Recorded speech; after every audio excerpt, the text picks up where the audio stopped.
Ce rendez-vous hautement important pour notre nation s'inscrit désormais comme une tradition bien établie dans l'agenda national sous le leadership éclairé de son Excellence le général d'armée Assimi Goïta, président de la transition chef de l'État. En effet, ce rituel annuel, initié à Mopti en 2021, poursuivi à Nioro du Sahel en 2022, consolidé à Ségou en 2023, puis renforcé à Sekasso en 2025, se poursuit et trouve cette année un nouvel ancrage au cœur de la capitale Bamako. Monsieur le Président,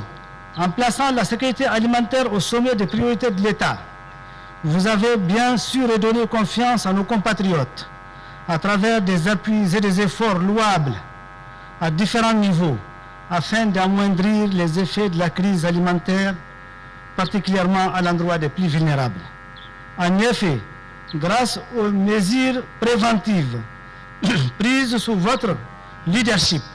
l'approvisionnement des marchés domestiques en céréales de base s'est globalement maintenu à un niveau satisfaisant et la stabilité relative des prix a permis de préserver l'accessibilité des populations aux denrées de première nécessité. Pour répondre à ces besoins pressants, l'État a mobilisé une enveloppe budgétaire globale de 12,740 milliards de francs CFA. Ce financement permettra, entre autres, de fournir une assistance alimentaire gratuite composée de 22 700 tonnes de céréales et 300 tonnes d'aliments poissons, de mettre en œuvre des opérations de facilité alimentaire sous forme de kits alimentaires vendus à moitié prix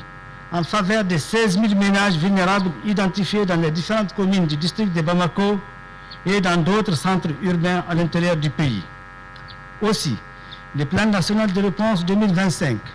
intègre des actions de résilience visant à renforcer durablement les moyens d'existence des populations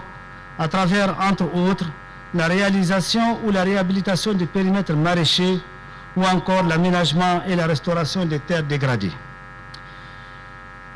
Dans les mêmes registres, le programme alimentaire mondial vient en appui aux efforts du gouvernement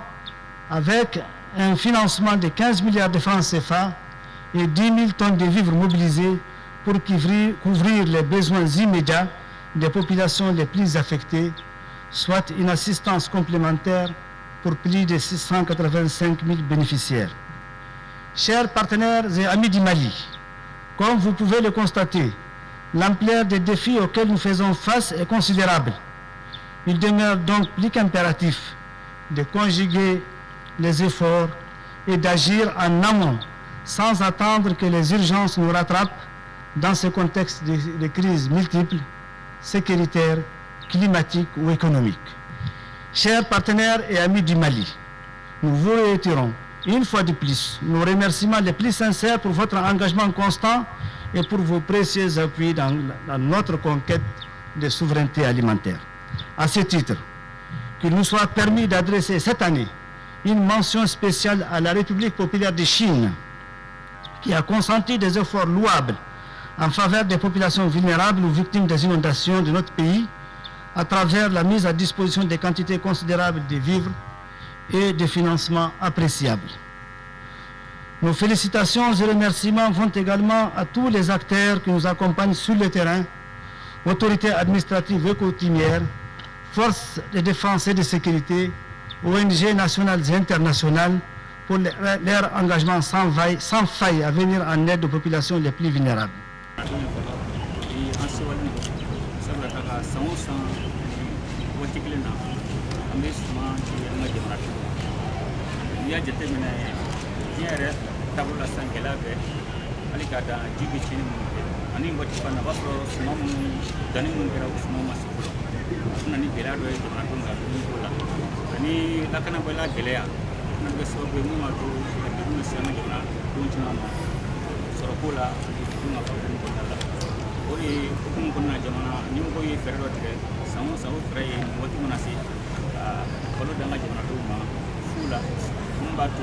Peut-être.